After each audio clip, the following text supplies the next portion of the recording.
One choice, one moment, one love story. Welcome to When He Chose Her. Enjoy the story. The strange thing about courage is that it rarely looks heroic in the moment. On a cold Friday evening in downtown Chicago, the Crystal Harbor restaurant glowed beneath rows of warm golden lights, while snow drifted lazily past the tall windows facing Lake Michigan. Inside, the dining room hummed with quiet conversations, the soft clink of silverware, and the distant melody of a piano player tucked into the corner. Most guests had no idea that within the next few minutes, they would remember this night for the rest of their lives. Clara Whitmore moved gracefully between tables carrying a tray of sparkling water glasses. At 27, she had mastered the art of being invisible. Customers noticed the food, the atmosphere, the service. Very few noticed the waitress herself. Clara preferred it that way. Her blonde hair was neatly tied back, her black uniform perfectly pressed despite a double shift, and her calm blue eyes carried the quiet confidence of someone who had seen more of life than she ever talked about. Across the dining room sat Nathaniel Cross, one of the youngest billionaires in America. At 39, the founder of Cross Meridian had become famous for building a financial technology empire worth billions of dollars. Tonight, however, he looked less like a powerful businessman and more like a tired man trying to enjoy a rare peaceful dinner alone. His jacket hung neatly across the back of his chair. A leather portfolio rested beside his plate. His attention remained fixed on several documents spread across the table. The restaurant manager personally checked on him every 15 minutes. Nathaniel barely noticed. Clara approached with a polite smile. "Would you like another coffee, Mr. Cross?" she asked. Nathaniel glanced up briefly. "Please." Coming right up. Her voice was soft, steady, unremarkable. At least that was what everyone thought. A few minutes later, the atmosphere changed. It happened so quickly that many guests barely understood what was happening. The front doors opened. 3 unfamiliar men entered the restaurant. Their expressions were tense. Their movements hurried. Conversations stopped. Chairs shifted. A nervous energy spread across the room like a sudden drop in temperature. Several guests immediately reached for their phones. Others exchanged worried glances. The piano music stopped. A wine glass tipped over somewhere near the bar. The manager froze mid-step. Fear often arrives before understanding. Within seconds, panic began moving through the room. Some guests stood up too quickly. Others whispered anxiously. One woman covered her mouth. Another man ducked beneath his table. Nathaniel looked up from his paperwork and immediately sensed the tension spreading around him. He had spent years managing crises in boardrooms, but this felt different. This was unpredictable, human, raw. Then he noticed something unusual. Clara wasn't panicking. While everyone else reacted, she remained completely still. Not frozen, not frightened, simply calm. Her breathing never changed. Her posture remained relaxed.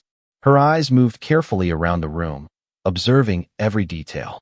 It was as though she could see a larger picture nobody else could. A frightened server beside her whispered, "Clara, what do we do?" Clara gently placed her tray onto a nearby service station. Her voice remained quiet, almost impossible to hear above the growing confusion. Yet somehow everyone near her heard every word. "Everybody stay calm," she said. "Nobody is going to die tonight." The effect was immediate. Something about the way she spoke slowed the panic around her. A few guests stopped moving. Others looked toward her. Even the nervous server beside her seemed to breathe easier. Nathaniel felt an unexpected chill run through him. His eyes locked onto Clara. The room faded. The voices disappeared. The snow outside vanished. For one impossible moment, all he could hear was her voice. A voice buried deep inside a memory he had never forgotten. 5 years ago. Darkness. A storm. A radio signal cutting through fear. A woman speaking calmly while his world fell apart. A voice that had kept him alive. Nathaniel slowly stood from his chair. His heartbeat quickened. Clara remained focused on the frightened guests around her, unaware that across the room a billionaire stared at her as though he had just seen a ghost. Because Nathaniel Cross was suddenly certain of one thing. He had heard that voice before. Some memories do not fade with time. They simply wait for the right voice to wake them up. Nathaniel Cross remained standing long after the tension inside the restaurant had eased. The frightened conversations slowly returned. Guests checked on one another. Managers spoke quietly with employees. The warm atmosphere gradually rebuilt itself, but Nathaniel barely noticed any of it. His attention remained fixed on Clara Whitmore. She was helping an elderly couple gather their belongings. A few minutes later, she carried a fresh pot of coffee to another table, as though the entire evening had been perfectly ordinary. There was no dramatic display, no attempt to draw attention to herself, no sign that she believed she had done anything remarkable. That bothered Nathaniel more than he expected. Most people wanted recognition. Clara seemed determined to avoid it. He watched her cross the dining room beneath the soft glow of the chandeliers. Then the memory returned with startling clarity. 5 years earlier, a winter storm over the Rocky Mountains.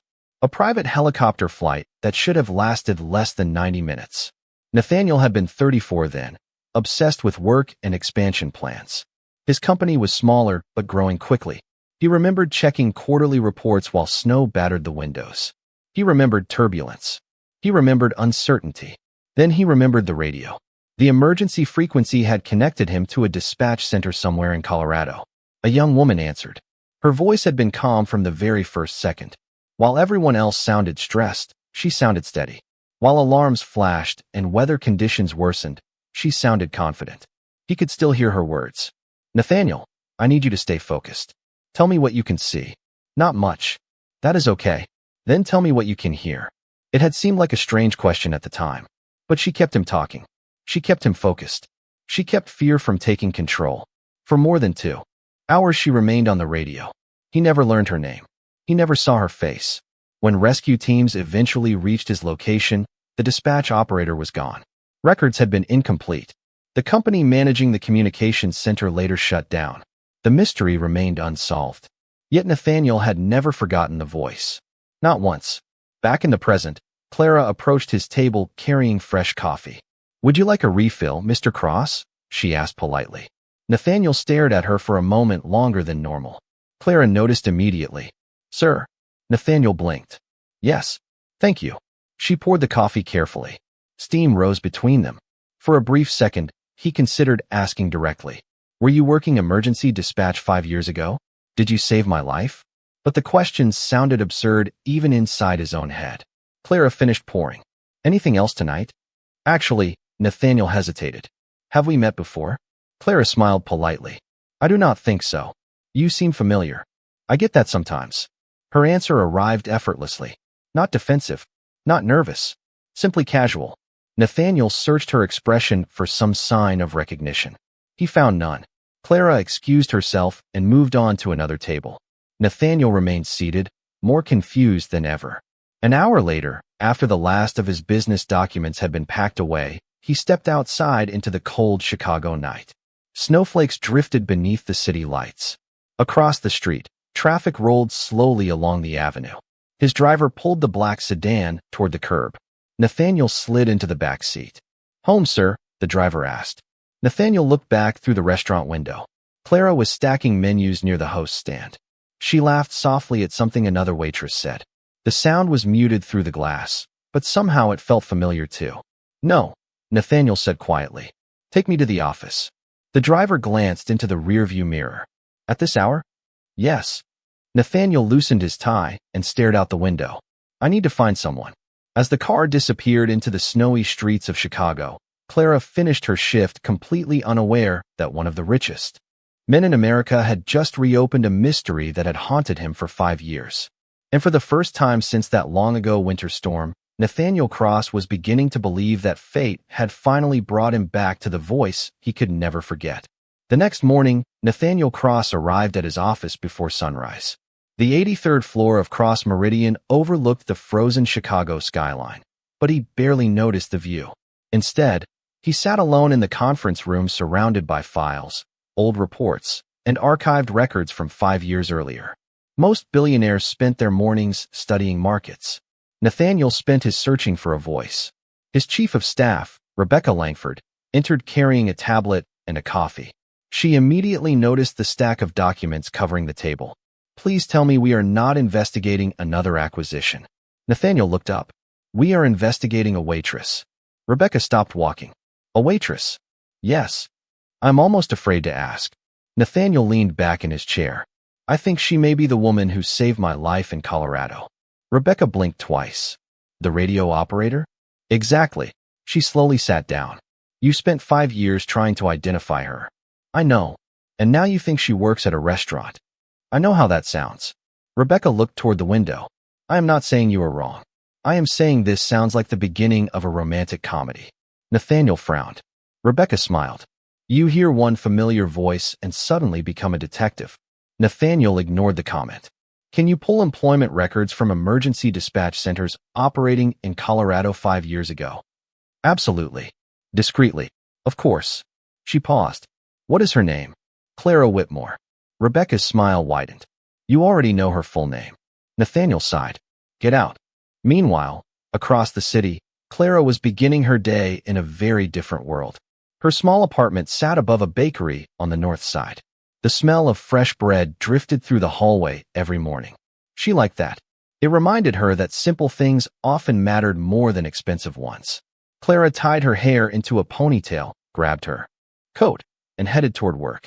By noon she was back at Crystal Harbor balancing trays, greeting customers, and pretending her life was perfectly ordinary. Then Nathaniel arrived. Again, Clara spotted him immediately. Billionaires tended to stand out, especially billionaires who returned less than 12 hours after finishing dinner. He sat at the exact same table, ordered the exact same coffee, opened a folder, pretended to work. Clara approached. Good afternoon, Mr. Cross. Good afternoon. More business documents. Very important ones. Clara glanced at the folder. It appeared completely empty. Nathaniel quickly closed it. Extremely important. Clara fought a smile. Would you like coffee? Yes. Anything else? Do you have blueberry pie? You ordered blueberry pie yesterday. I did. Twice. Nathaniel nodded thoughtfully. Then I should probably continue the tradition. Clara walked away shaking her head. 2 tables over, another waitress named Madison watched the interaction unfold. He is back. Clara pretended not to hear her. The billionaire. I know who you mean. He likes you. Clara nearly dropped the spoon. He does not. He has ordered 4 slices of blueberry pie in 24 hours. Clara laughed. Maybe he likes pie. Nobody likes pie that much. The afternoon continued. Nathaniel remained seated for nearly 3 hours. He reviewed exactly 3 pages of paperwork and drank enough coffee to power a small city. Every time Clara walked by, he listened carefully. Every word, every sentence, every laugh. The more he heard, the stronger his certainty became. Yet something still felt impossible. Late that afternoon, an elderly customer accidentally dropped her purse near the entrance. Before anyone else reacted, Clara hurried over, helped gather the scattered items, and knelt beside the woman. Take your time, she said gently. There is no rush. Nathaniel watched from across the room. The words themselves were simple, but the tone, the warmth, the calm reassurance. Suddenly, another memory surfaced. 5 years earlier. A storm, a failing radio signal, fear pressing in from every direction. Then that same voice saying, take your time. Nathaniel, there is no rush. Just keep talking to me. Nathaniel's heart skipped. The wording was different. The feeling was identical. For the first time, he stopped wondering whether Clara Whitmore was connected to that night. Now he was beginning to wonder why she was hiding it.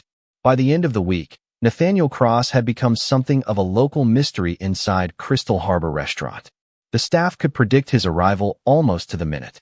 5:30 in the evening. Table 12. Black coffee. Blueberry pie. An empty folder that somehow accompanied him every single day. Clara Whitmore had reached only one conclusion. Billionaires were much stranger than she had imagined. On Thursday evening, she approached his table carrying another cup of coffee. Let me guess, she said. Coffee and pie. Nathaniel looked up from his completely blank notepad. You remember my order. The entire kitchen remembers your order.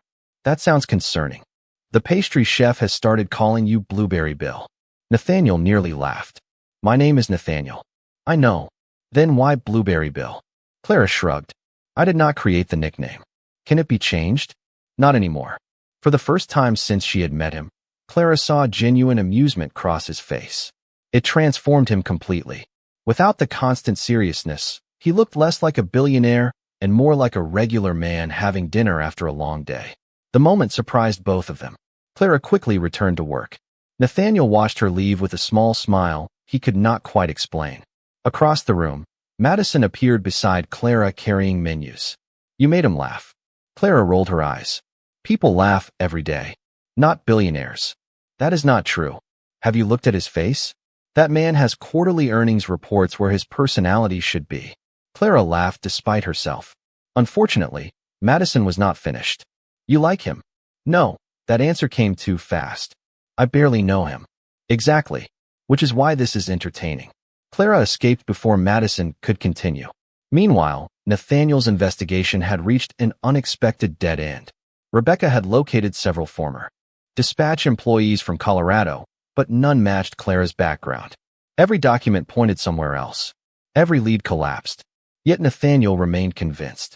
The voice, the calm, the instincts, everything felt connected. One rainy Saturday afternoon, he decided to try a different approach. Instead of searching records, he would simply talk to Clara. Unfortunately, this turned out to be much harder than negotiating billion-dollar mergers. Clara arrived at his table carrying a pitcher of water. Good afternoon. Nathaniel nodded. Would you like to have dinner with me sometime? Clara nearly dropped the pitcher. What? Dinner? You are currently having dinner. Outside the restaurant. Clara stared at him. Are you asking me on a date? Nathaniel considered the question carefully. Possibly. Possibly. I am still evaluating the situation. Clara laughed before she could stop herself. That may be the least romantic thing anyone has ever said. Nathaniel sighed. I am not very good at this. I noticed. Would it help if I started over? Probably. Nathaniel sat up straighter. Clara Whitmore, would you allow me to buy you dinner sometime? No, Nathaniel blinked. No. No, that was quick. I have rules. What kind of rules? I do not date customers. What if the customer is exceptionally polite? Still no. What if the customer owns a financial technology empire? Definitely no. Nathaniel stared at her. Clara smiled sweetly and walked away. For reasons he could not explain, the rejection made him admire her even more. Most people treated him differently after learning who he was. Clara treated him exactly the same. The following week, he tried again.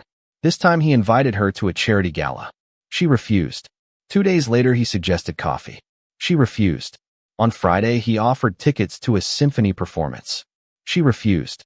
Each rejection arrived with perfect politeness and absolute certainty. Rebecca found the entire situation hilarious. You realize this is the first time in your adult life that money has not solved a problem. Nathaniel stared at her from across his office. You seem unusually happy about that. Because it is. Healthy. Being rejected repeatedly is healthy? For you? Absolutely. Yet despite all the refusals, something subtle was changing. Clara had begun looking forward to his visits. Not because he was wealthy. Not because he was famous. But because beneath all the awkward invitations and failed attempts, she was beginning to see something unexpected. Nathaniel Cross was trying very hard to impress her. And somehow, that made him surprisingly human. The most interesting things about people are usually the things they never mention.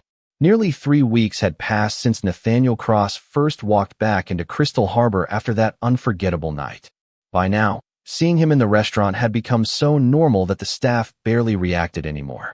Blueberry Bill had become part of the furniture.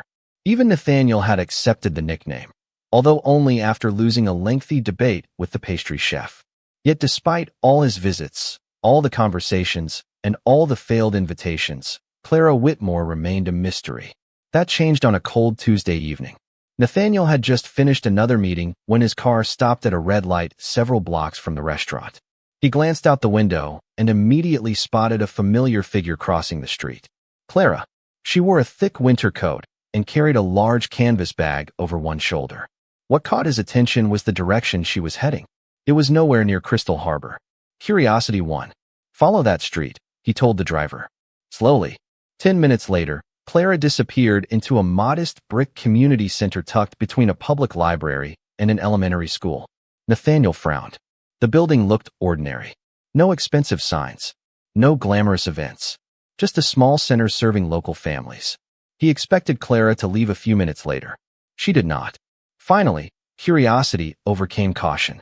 Nathaniel stepped out of the car and walked toward the building. Through one of the windows, he stopped. Inside, nearly 20 teenagers sat in folding chairs arranged in a semicircle. At the front of the room stood Clara.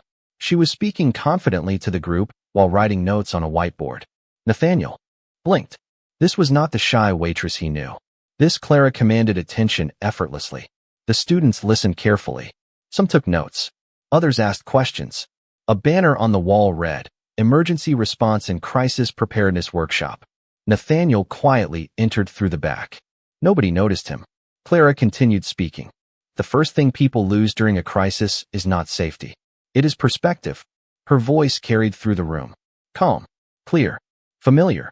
When fear takes over, people stop observing. They stop thinking. That is why staying calm matters. Nathaniel felt the same chill he had experienced inside the restaurant weeks earlier. Every sentence sounded like something the woman from the radio would say. One teenager raised his hand. What if everybody around you is panicking? Clara smiled. Then you become the calmest person in the room. Several students nodded. Nathaniel could not stop watching. For the next hour, Clara taught practical emergency communication skills, problem-solving techniques, and leadership under pressure. There was no arrogance, no performance. She genuinely cared whether these young people learned something useful. When the session finally ended, the students surrounded her with questions. She answered every single one patiently. An elderly volunteer approached carrying a box of supplies. Clara immediately helped without being asked. Nathaniel remained hidden near the back. Suddenly, many things made sense. The calm during the restaurant incident. The confidence under pressure. The steady voice. This was not luck. These were skills built through years of experience. As Clara gathered materials, another instructor approached her. You know you could charge for these classes. Clara smiled. That is not why I do them. You spend every Tuesday and Thursday night here. I know. Most people would rather stay home. Clara shrugged. Most people were not lucky enough to have mentors when they needed them. Nathaniel listened carefully. The instructor laughed. You always say that. Because it is true. A few minutes later, Clara stepped outside carrying the same canvas bag. She stopped abruptly when she noticed Nathaniel standing beside the sidewalk. Mr. Cross. Nathaniel looked slightly embarrassed. Hello. Clara narrowed her eyes. Are you following me? That sounds much worse than what happened. It sounds exactly like what happened. Nathaniel opened his mouth, then closed it again. For perhaps the first time in his professional life, he had absolutely no defense. Clara folded her arms. You followed me to a community center. In my defense, I did not know it was a community center when I started. To his surprise, Clara laughed. A genuine laugh. Bright and warm beneath the city lights. Nathaniel found himself smiling too. Because for the first time, he was not seeing a waitress. He was seeing the remarkable woman she had been all along. Sometimes the second crisis reveals more about a person than the first. 2 weeks after discovering Clara's secret life at the community center, Nathaniel found himself thinking about her far more often than he cared to admit. It was not just her voice anymore. It was her character. The way she helped people when nobody was watching. The way she never spoke about herself. The way she treated a billionaire and a bus driver exactly the same. Meanwhile, Clara continued refusing every invitation he offered. Yet their conversations had become easier, longer, more natural. On a snowy Thursday afternoon, Nathaniel stopped by Crystal Harbor for lunch instead of dinner. Clara arrived at his table carrying iced tea. You are early. I wanted to surprise everyone. You failed. How? The pastry chef saw your car and already started baking extra blueberry pies. Nathaniel groaned. I am never escaping that nickname. Clara smiled. Before she could say anything else, her phone vibrated inside her apron pocket. She glanced at the screen. Her expression changed immediately. Not fear. Focus. Nathaniel noticed. Everything okay? Clara hesitated. Probably. She stepped aside and answered the call. As she listened, the calm smile disappeared completely. A few moments later, she ended the conversation and stared thoughtfully through the restaurant window. Problem? Nathaniel asked. Clara looked back at him. A large conference downtown just lost communication with several vendors and investors. One of the organizers volunteers at the community center. She sounded overwhelmed. Nathaniel nearly laughed. That conference is mine. Clara blinked. What? Cross Meridian Annual Investment Summit. 1,500 attendees. It starts in 2 hours. Her eyes widened. That is your event. Unfortunately, Nathaniel's phone suddenly rang. Then another notification appeared. Then another. His expression darkened as he read the messages. Technical issues had disrupted communication systems connected to the event. Schedules were being delayed. Vendors were confused. Guests were receiving conflicting information. Nothing catastrophic, but enough to create chaos. Rebecca called immediately. Nathaniel, we need you at the convention center. I am on my way. He stood. Clara watched him carefully. Good luck. Nathaniel sighed. At this point, I might need more than luck. 45 minutes later, the convention center looked nothing like the polished event his team had spent months preparing. Staff members rushed between rooms carrying laptops and paperwork. Investors crowded information desks. Vendors asked questions nobody seemed able to answer. Frustration spread quickly. Nathaniel moved through the crowd trying to restore order, but the confusion kept growing. Then, unexpectedly, Clara appeared. Nathaniel stared. What are you doing here? Your volunteer organizer called again. Clara removed her coat. She sounded like she needed help. Before Nathaniel could respond, Clara was already moving. She gathered volunteers, created temporary information stations, organized communication chains, assigned responsibilities, redirected confused guests. Most remarkably, she spoke to everyone with the same calm confidence she had displayed at the community center. Within 30 minutes, the atmosphere changed. People stopped rushing. Questions found answers. Lines moved efficiently. The tension slowly disappeared. Nathaniel watched in amazement. One investor approached Clara with concerns. She listened carefully and solved the issue in less than 60 seconds. Another group needed directions. Clara handled that too. Every problem seemed smaller after she touched it. Rebecca eventually appeared beside Nathaniel holding a tablet. Who was that woman? Nathaniel smiled. That is the best question I have been trying to answer for a month. Rebecca watched Clara coordinate a room full of executives and volunteers. You know, she said quietly, most people become impressive after they gain power. Nathaniel nodded. And Clara? Rebecca smiled. She was impressive before anyone noticed. Across the convention hall, Clara looked up briefly. Her eyes met Nathaniel's. For a second, neither spoke. Neither needed to. Because for the first time, Nathaniel was no longer interested in proving who Clara had been 5 years ago. He was beginning to realize that the woman standing in front of him was already extraordinary enough. The truth has a strange way of appearing only after people stop chasing it. 3 days after the investment summit, Chicago was wrapped in fresh snow. The city lights reflected across frozen sidewalks while traffic crawled through the evening rush. Nathaniel sat alone inside his office long after most employees had gone home. The convention center crisis had been resolved. Investors were happy. The event had been declared a success. Yet his attention remained fixed on something far older than any business problem. On his desk sat a small digital recorder. 5 years old. Scratched. Nearly forgotten. He had listened to the recording dozens of times over the years. Tonight, he pressed play again. Static crackled through the speaker. Wind.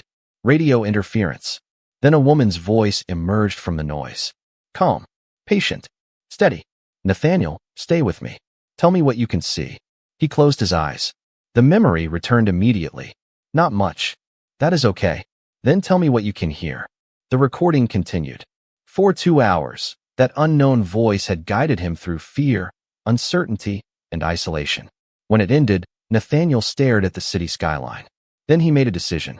The next evening, he arrived at Crystal Harbor carrying the recorder. Clara noticed it immediately. You brought work again? She asked. Not exactly. That sounds suspicious. Nathaniel smiled faintly. Would you take a break with me after your shift? Clara studied him for a moment. Surprisingly, she nodded. 2 hours later, they sat at a quiet table near the restaurant window. Snow drifted outside beneath the streetlights. For a few moments, neither spoke.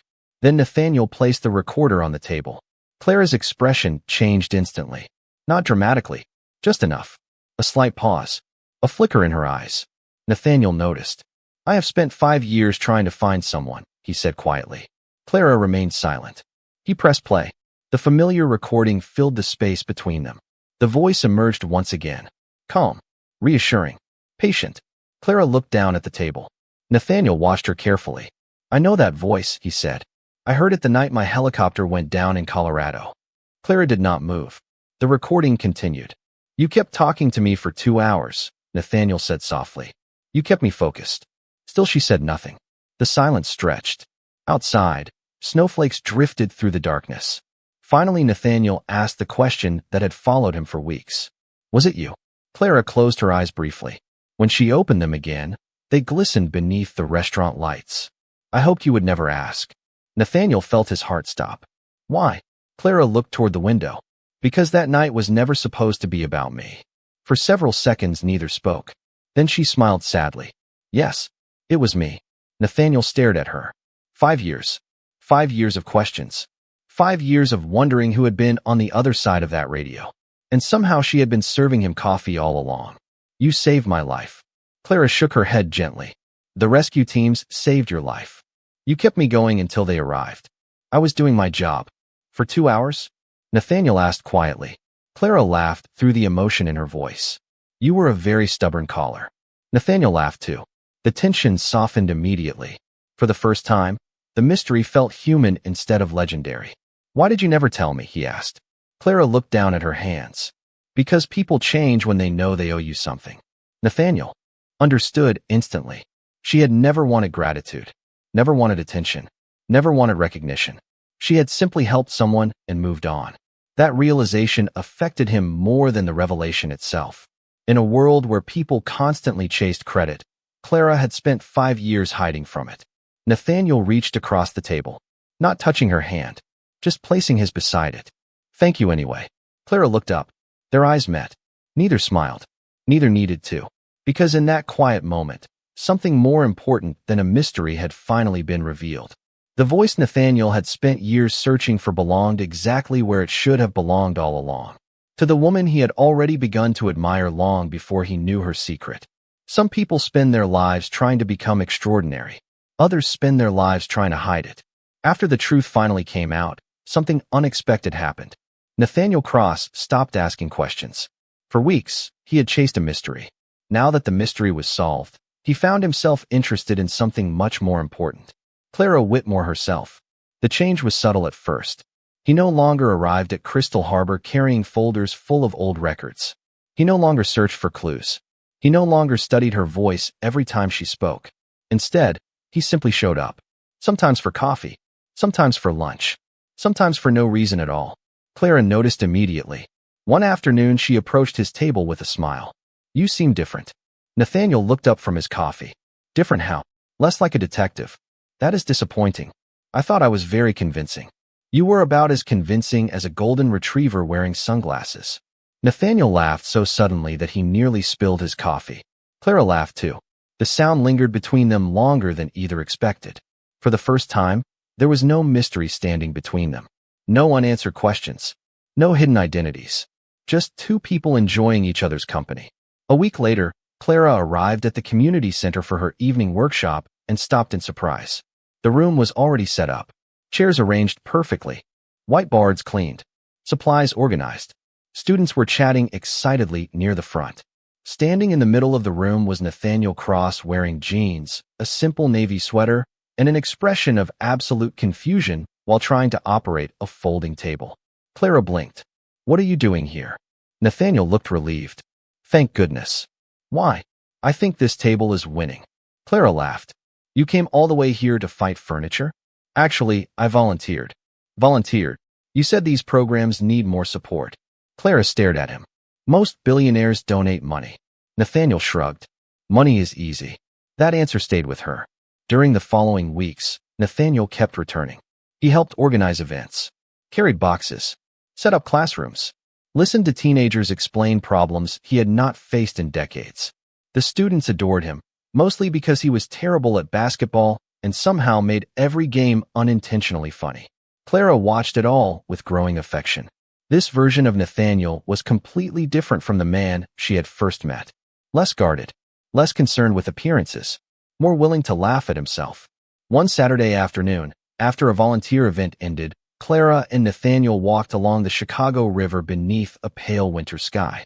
The city felt quieter than usual. Snow rested on rooftops. Boats sat motionless in the water. They walked side by side without speaking for several minutes. Comfortable silence. The rare kind. Finally, Nathaniel stopped near the railing. Can I ask you something? Clara turned toward him. That depends. On what? Whether it is another invitation. Nathaniel smiled. Maybe. Then the answer is probably no. You have not even heard the question. Clara folded her arms. Fine. Ask. Nathaniel looked at her for a moment. Not at the woman who had once saved his life. Not at the waitress. Not at the instructor. Just Clara. What if we stopped treating every invitation like a negotiation? Clara felt her heart skip unexpectedly. Meaning I enjoy spending time with you. The city seemed to grow quieter around them. Nathaniel continued, and I think you enjoy spending time with me too. Clara tried to argue, failed, then smiled, because for perhaps the first time in months, she could not think of a reason to say no. The most important moments in life rarely arrive with warning. Sometimes they arrive disguised as ordinary evenings. Nearly a year passed. Winter gave way to spring. Spring became summer. Then autumn painted Chicago in gold and amber. During that year, Nathaniel Cross and Clara Whitmore built something neither of them had expected. Not through grand gestures. Not through wealth. Not through dramatic declarations. They built it one conversation at a time. One shared laugh at a time. One ordinary day at a time. Nathaniel still ran a billion-dollar company. Clara still worked at Crystal Harbor and taught at the community center. Yet somehow their worlds had found a way to fit together. They spent weekends volunteering, shared dinners with friends, walked along the river, argued playfully about movies, competed fiercely at board games, a competition Clara usually won much to Nathaniel's frustration. The staff at Crystal Harbor had become fully invested in their story. Madison referred to them as America's slowest-moving romance. The pastry chef simply called them inevitable. Then, on a snowy December evening, Clara arrived at work expecting an ordinary shift. Instead, she found the restaurant closed to the public. The lights glowed warmly through the windows. Soft music drifted through the dining room. Tables stood empty except for one. Her table, the same section where Nathaniel had spent countless afternoons drinking coffee and pretending to read empty folders. Clara stepped inside slowly. Hello. The restaurant manager appeared with a smile. Someone is waiting for you. Clara followed the path through the dining room. Then she stopped. Nathaniel stood near table 12 wearing a dark suit and a nervous expression she had never seen before. Around them, the restaurant had been transformed into a collection of memories. A framed photograph from the community center, a volunteer badge from the investment summit, a small display featuring a blueberry pie, even one of the folding tables they had once struggled to assemble. Together, Clara laughed immediately. You brought the table? Nathaniel looked embarrassed. It seemed important at the time. It attacked you. I survived. Clara shook her head, smiling through tears already forming in her eyes. Nathaniel guided her to the table. Waiting there was one final object. The old recorder. The same recorder that had carried a stranger's voice through a storm 5 years earlier. Clara stared at it silently. Nathaniel took a slow breath. 5 years ago, I thought that voice saved my life. His voice remained steady, but emotion lingered beneath every word. Then I met you and realized something. Clara looked at him. Nathaniel smiled softly. The voice was never the miracle. The room fell completely silent. You were. Clara covered her mouth as tears slipped down her cheeks. Nathaniel stepped closer. You taught me that kindness matters when nobody is watching. That leadership is not about power. That calm can be stronger than fear. And somehow, despite all my mistakes, you chose to let me be part of your life. His voice grew quieter.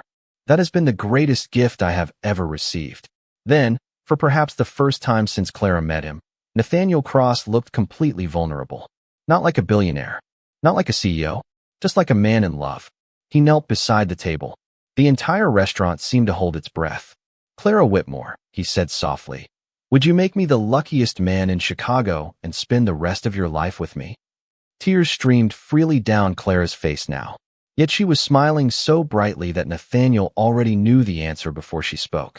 Yes, she whispered. Then louder. Yes. Applause erupted throughout the restaurant.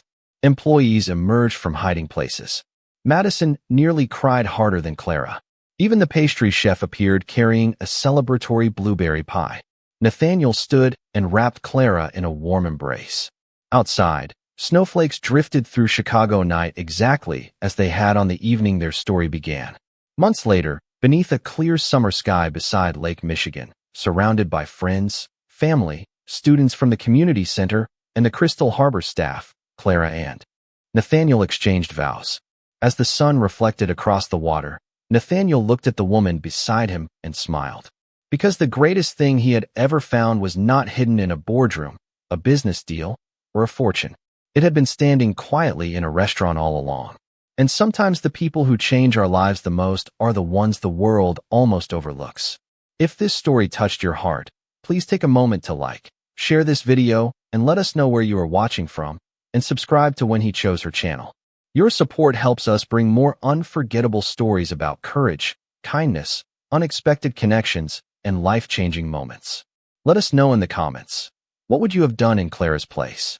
Thank you for watching, and do not forget to turn on notifications so you never miss a new story from When He Chose Her.